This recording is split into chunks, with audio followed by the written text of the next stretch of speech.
If your Subaru Legacy's Apple CarPlay is glitching or won't connect, you're not alone, but most fixes take under 2 minutes. Data shows that 85% of connection failures in Subarus are caused by worn-out or non-certified lightning cables.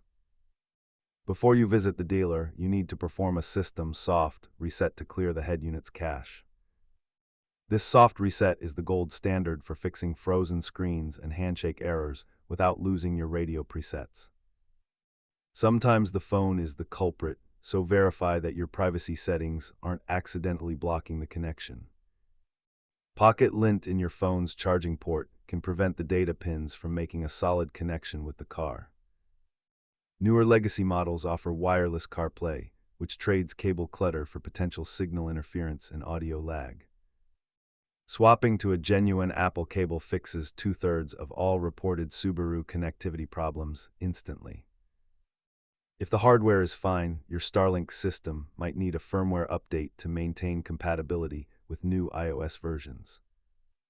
Keep a spare high-quality cable in your center console to quickly rule out hardware failure when on the road. Before assuming the head unit is broken, ensure the device is still authorized in the Subaru's internal connection manager. With these steps, your Subaru Legacy should be back on the map. Stay safe and enjoy the drive.